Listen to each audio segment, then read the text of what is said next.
woman who she's in her 60s, just divorced her husband. I asked, and she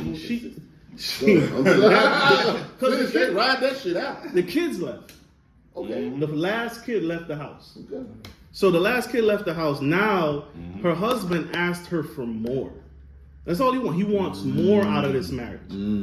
And so she comes talking to me. She sees a young man. This divorce was 2 years in the making.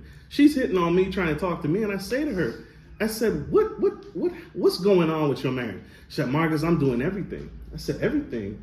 Yeah, I'm trying to save my marriage. I said, how are you saving? This is what she's telling everybody. How are you trying to save your marriage? Exactly. Break it down for me. How are you saving my marriage?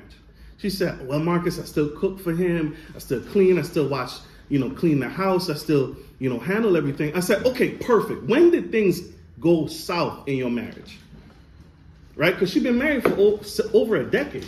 When did things start going bad? She said 3 years ago. I said, perfect. 3 years ago, things were good before that point. She said, yep, everything was good. We were loving, we were smooth, everything. I said, did you do those things when times were good? She said, what do you mean? I said, did you cook? Did you clean? Did you wash the house? Did you take care of the laundry, fold the clothes, keep the house up? All the stuff that you're saying, you're fighting for your marriage for. She paused and then she said, yeah, I did it back then too. I said, exactly. Your husband is asking for more, but you're comfortable where you're at and you're only comfortable doing this. Your husband is doing this. You're right here. He's asking you to give more. You're literally the definition of insanity. You're doing the same things, expecting a different result, and telling people I'm saving my marriage. That's why your husband divorced you. She didn't want to listen to that though, did she? She went dead quiet. She went silent. She's like, well, you know what? I'm already getting half of the house. She had nothing left.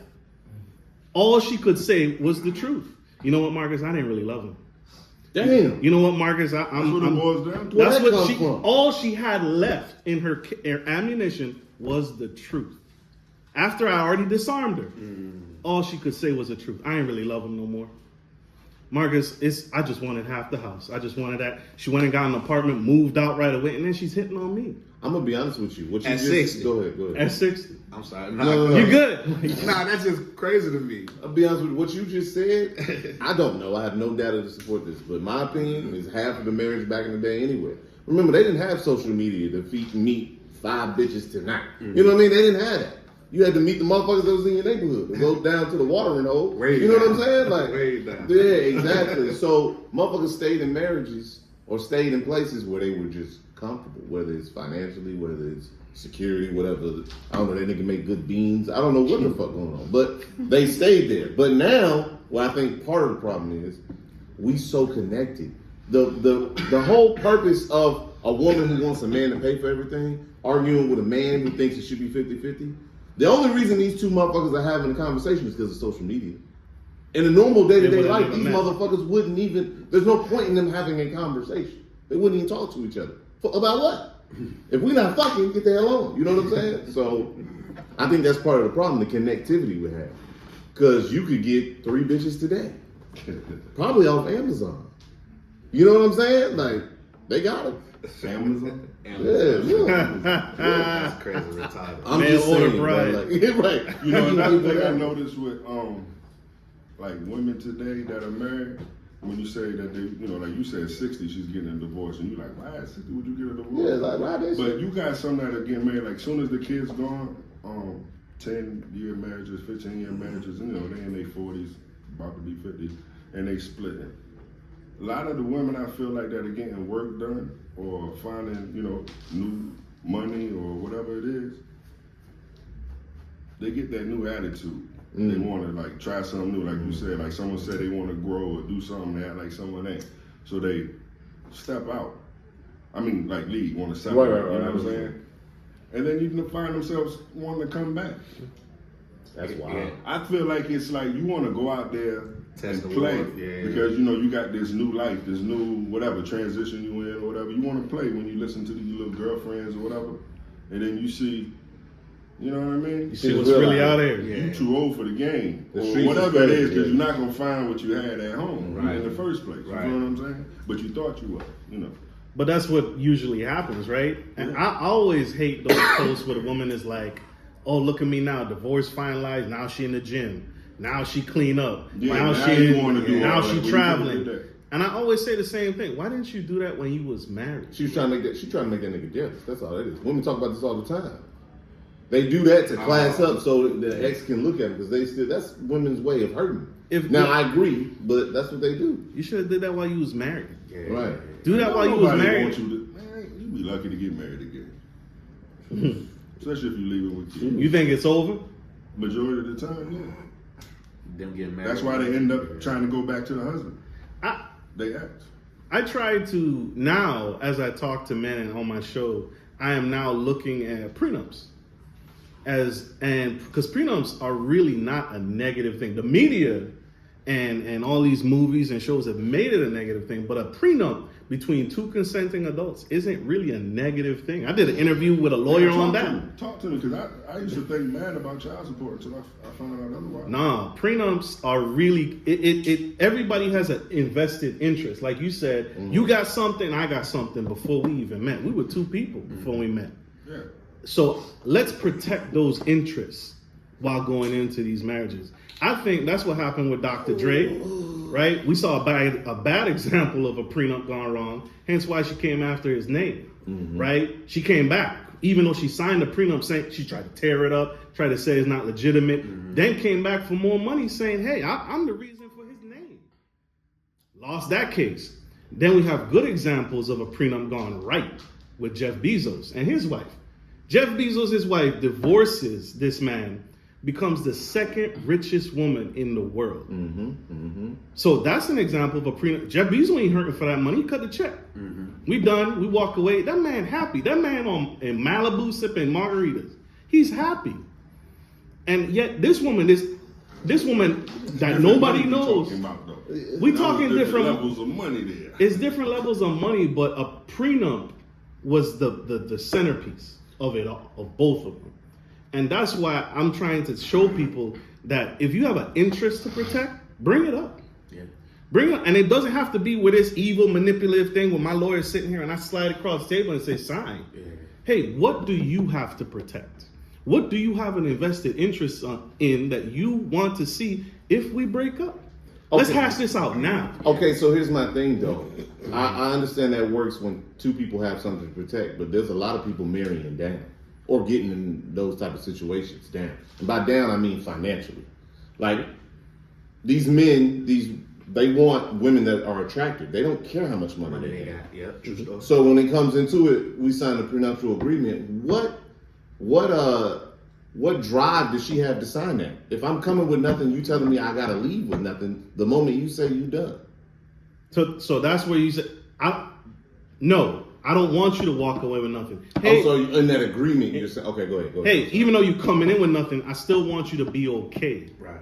I got you. So what do you need if we split up? Let's talk about that's it. the arrangement. Okay, I get what you're saying. It don't have to be a negative thing. Yeah. So many people got that. Oh, you came with nothing, you leaving with nothing. Yeah, No. You good? What do you need to survive if we break up? Yeah. I need $500,000. Okay, got it. What else you need? Well, I got this kid from this baby daddy, and my mom house need to be paid. Put it all down. Let's hash this out right now. So if that day comes, We ain't got nothing to talk about. we ain't got nothing to talk about. Yeah. I've protected your interests and mine, and we're both okay. You ain't hungry, you ain't starving, you on the corner. Kids good, our kids good. We already figured it out. Now we can focus on the marriage. It removes everything else. So the only thing we got left to focus on is the marriage. How do we make this marriage work? I agree with that. To your point about the Jeff Bezos though, she started fucking a science teacher. Yep, she did. And she also got divorced from that science teacher as well. What? The kids went to a certain school, rich, smart kids, whatever they Right. are. When they got divorced, she started fucking with the science teacher of the kids. Okay, when they got divorced, and he went for that young girl who likes Brad Pitt. Remember that? Yeah. So Shit get crazy. But That's deep. but I do agree with that. I agree with the separation thing. Yeah. You agree to a certain thing and you go from there. So. Yeah. That's real shit. Yeah. And like But I say, there, once you can again- just focus on the marriage. Once again, you got to get people to agree to that. That's a big agreement. But it's gonna be a problem just because of social media And and movies. And, you But know if what I'm it's saying? negative now, then It's it's gonna be gonna be negative later. Yeah. Let's address it now, Yeah. before we cross that bridge. I feel that. So when is the time? Is that after you ask? When we start talking, Engagement? That's initial talking. Yeah. when we talking about yeah. marriage, when she Yeah. slide that magazine about the ring she like, I'm saying, hey, I've thought about this too. What do you think about this? And you flip that page and you hit it with the prenup, and say, I've been curious about this this. shit ready. There's always a draft. You got gotta copies. draft. You got copies in the fax machine or something. Well, she could take it to a lawyer. No, it's not You got a signed. lawyer on retainer like that? Hold on, let me call Jeff. This is the family lawyer. This is the family lawyer. Oh, okay. This was not an attempt to get you, but I mean, yeah, if we talking about marriage, let's talk about all the marriage. And you forgetting some things in there too. There might be it gets even hairier when there's a kid involved in the play. Not saying with the If it's your kid. So this was all discussed on that interview I did on my podcast. And she said there are certain things a wife can't ask for. Like you cannot dictate women, and she saw it all the time. Women would try and say, hey, you can't have no other girl around my kids. You cannot legally ask for that in a prenup. You can't ask for that. He can have exactly whoever he wants. That last phrase you said, that my kid shit hurts my soul when I hear that. Your kids. Damn. Yeah. I thought we was both there. When I had to take little Timmy to soccer practice, that was our kid. Man, you know his ass can't play. We were both in it. So, But real quick, tell us about your podcast. So my podcast, Gentleman Style Podcast, is called Gentleman Style Podcast, and it encourages and uplifts and educates our young men and young women to do better in life. We talk about money, we talk about relationship, we talk about sex, right? And a lot of people get nervous around that because I have a large Christian following. But let me say this, if you're a Christian and you believe that God made all things, he also made sex. So let's talk about it. I think that's a problem too, that we're not talking about sex. That's why people are curious. Younger kids are curious about it. And so they go out and learn about it on their own. Let's talk about it right now. Let's talk about it right now and ensure that we're doing this the smart way. And so my podcast seeks to talk. I've had investors, real estate investors.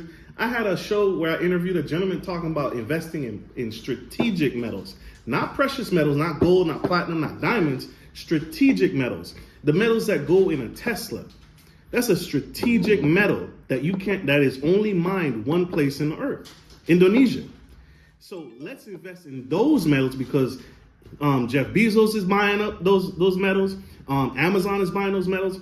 And now here's a company that will allow you to invest in those strategic metals because that's what we need.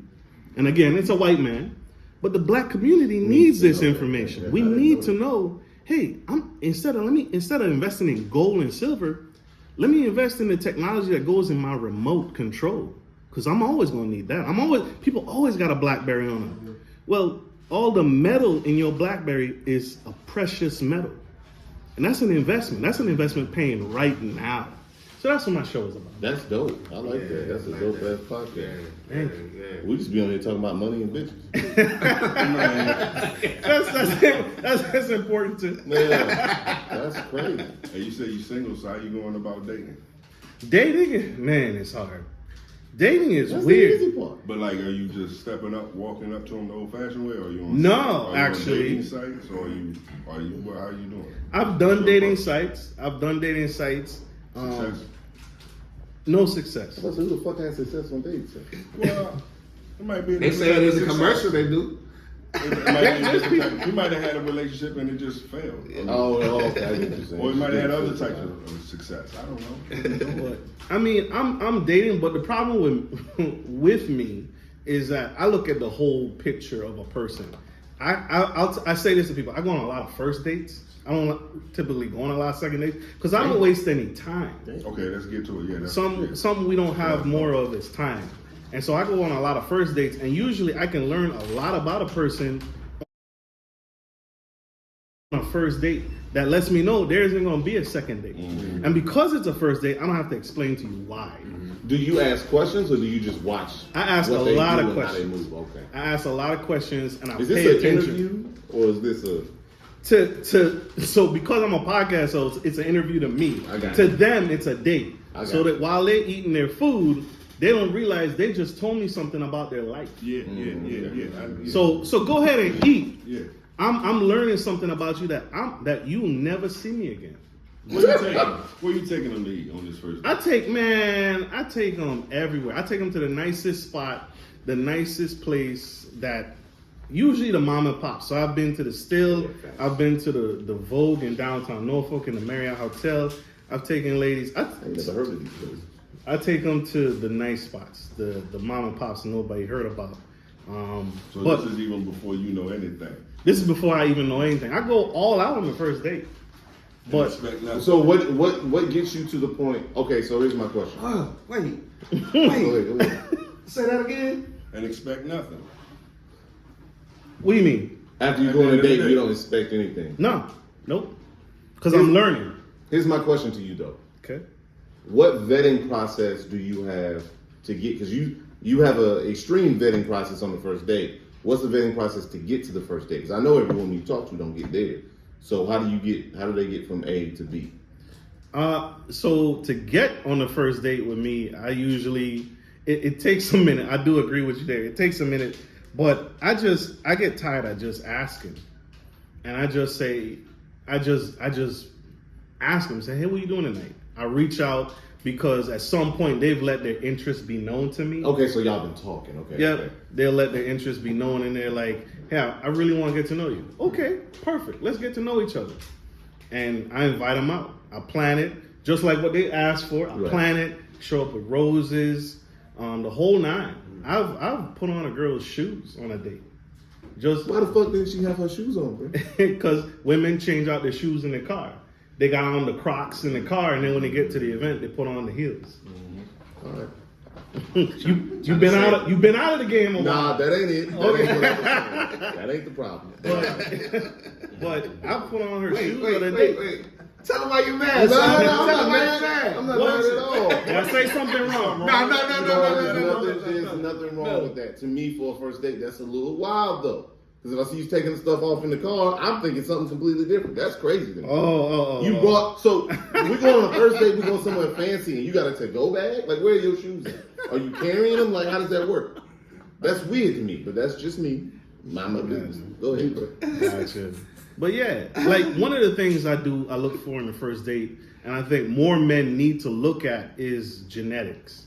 So I look at medical. So right, if I'm talking to a young lady and she tell me she got an autistic son, grandma died at 50, mom has 2 missing kidneys, that's a genetic problem. Bruh. Yo, that's deep. But they tell me this. That's deep. No, listen. I wasn't expecting that type of thing. Hey, man, what? You have to. Wait, time out. You have to look I at it. understand. So part of your- understand. That's deep. Part of your questioning is you ask them family medical history. No, part of my questioning is what's your family like? How was Oh, your and day you just today? see what they tell you. And Okay, I listen to okay. what they tell. Okay. They'll tell you. Well, I thought this was going somewhere else, but go ahead. No, man. Again, you get them in front of the lights, And get 'em comfortable. the chandelier, the piano player, the opera singer. Woo, they tell you everything. And you just ghost them? You don't even tell them, no, that wasn't for me. I don't ghost them. We stay friends, but they No, stay. you're not. Y'all not friends. They stay curious as to why there's no second date. Oh, so you don't even tell them. No, Okay. Okay, so here's my. they just don't hear from me again. Tell me the worst date. The worst date. That's hilarious. Your recent one you can remember. Tell me the worst one. The worst date I've been on. Gosh, this girl. What's she find? She was cute. Okay, cool. Go ahead. She was cute. I was supposed to meet up at the reservation by like 6, I had a flat tire. Tragic. I told the girl, I communicated every step of the way. I showed pictures on my flat tire, but I let her know I'm still on the way. Lit. So she said, cool, I'm still here. I'll just wait for you. I changed my tire, get out my car, change my tire, still drive out to the date. She ain't there. Call her, she ain't answer.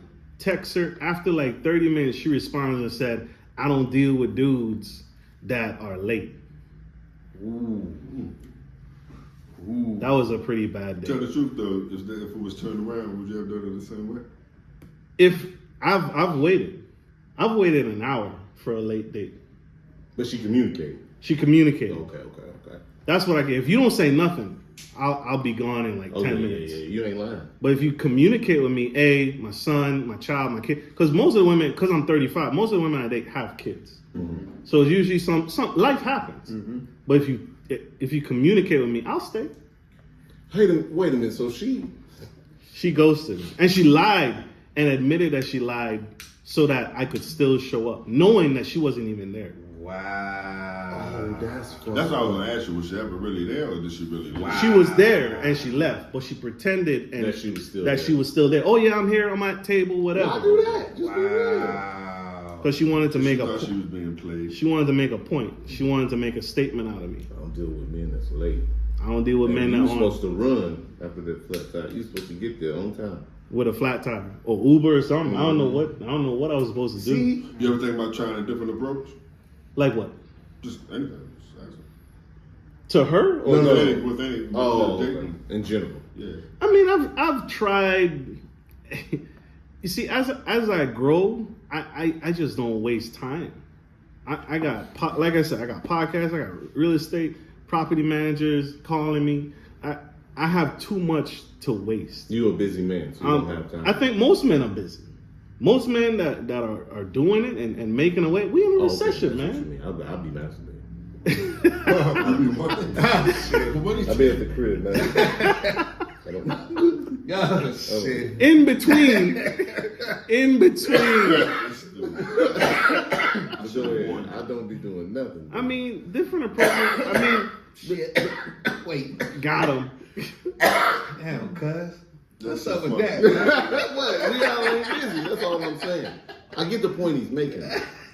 Go ahead, continue. Nah, I mean, the only thing I change up really is if I entertain a second date, but it's rare. The second date is to confirm what I saw because, like I said, people have bad days. You may have been off, she may have not been on an A game, and I may have saw something, and it usually is a flag for me. But I could say, well, maybe she's off today. Let me go on a second date to see if it happened again, or to see if she's still of the same mind or she says the same thing. If she say it to me again, you've confirmed what I felt on the first date. So that, and Do then you consider yourself strict when it comes to this dating? That's why I was asking, do you think about ever trying a different approach? I think it's necessary for me to be. I'm not saying okay, but so There's you nothing do wrong with consider it. yourself It's- strict. It's his own. I think we should all be strict. But when you think, don't you think if you're too strict, that's why you might not be finding? I'm okay with it. Okay. Because I don't have a problem finding it. Oh, okay. I get The one, and to me, the girl that's for me is worth it. I understand that. Yeah, of course. I mean, I understand. So to me, it's like I want my marriage to be the one and only, and it deserves my attention, it deserves my focus, and it deserves that level of strictness. Do you look at everything in life through a business eye, though? I do. Okay. I That's do. what thought. That's a problem. I do. No, he said that's what he just said. That's a No, problem. that's a problem for me for sure. Okay, that's what it looks like. It looks like you're very methodical and tedious with everything you do. It's not that you just do it for this or that. You don't cut it off. Yeah. Okay, cool. Yeah. Along came Polly. You know what I'm saying? you gotta be a little more patient. Just the same thing. So I am patient.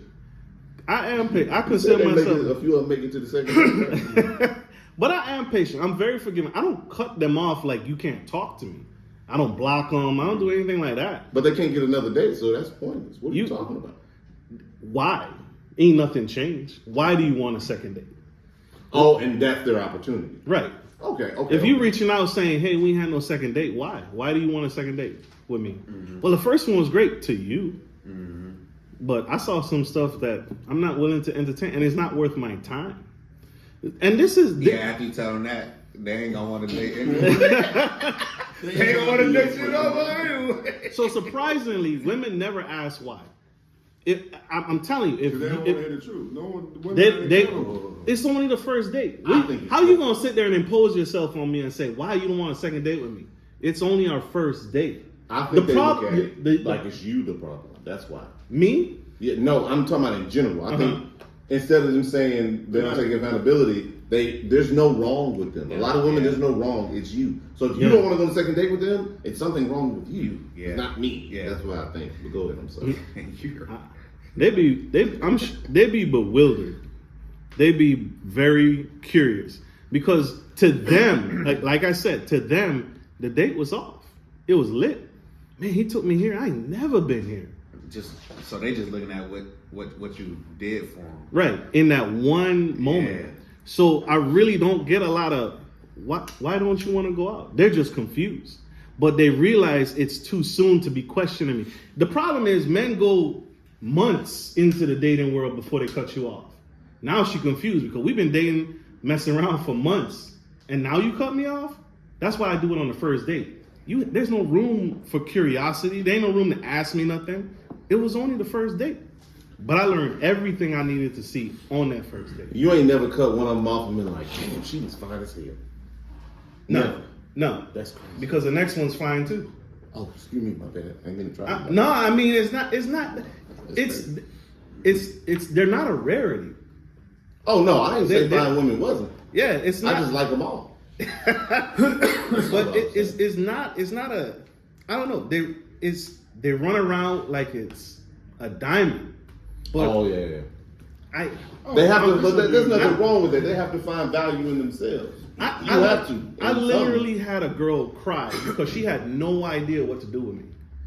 Cause she invited me to her house. She wearing the like lingerie, half jeans cut up, and we watching movies. And she break out this bottle of wine. I watched the movie, drank all the wine, and left. Why, This bro? nigga is. What's going on? Because Why? there was nothing there. What do you mean? Oh, She you had just an ass wasn't or something? feeling I wasn't feeling her. She was feeling me. She was very interested in me. And she tried to the point where she's like, Marcus, meet me on the beach. I thought she was going to kill me. But she was like, meet me at this beach over here in Hampton. I met her there, and she broke down crying because she's like, Marcus, I ain't never met a dude like you. I don't know how to please you. Outside of offering me sex, she wearing booty shorts, lingerie, we going out, her breasts out, everything. You just want to like one good time, just go ahead and give her a need to cry. It's not, He's methodical. it's not, I could get that anywhere. Yeah, should have been one of them. No. No, Nope. well, shit. Shout out your yeah, podcast definitely. over again and your Instagram and Facebook or whatever you have. Thank you. Hey y'all, my name is Marcus Norman of Gentleman Style Podcast. You can find me on all social media platforms, iTunes, iHeartRadio, Google Play, Spotify, LinkedIn, Facebook business page, and anywhere under Gentleman Style Podcast. Just look for the big microphone and you'll find me there. Thank y'all. Hey, when you gonna have us on? Right. You need to have us come He said he through. got 80% Christians on there. You can't come. No. When I know who ain't, definitely ain't gonna come. Ain't none of us coming. Ain't none of us coming. Any shout outs or anything? Shout out to my team that helped me produce the show. Y'all have a great team as well. Shout out for everyone having me here. Thank y'all for the audience. I appreciate y'all listening to my insanity. Nah, man, I appreciate you coming. Yeah, that was Thank dope. y'all for having me. I'm happy to be here. Shout out to y'all and this incredible production. This is dope. And appreciate you for coming to the Cutting Up Podcast. You know what I'm saying? On IG and YouTube. And you guys got anything y'all need to say before we get up out of here? Nah, just I guess a quote of the day. Yes, sir. Your life isn't yours if you constantly think what others think. See y'all later. Hey, we out. Peace.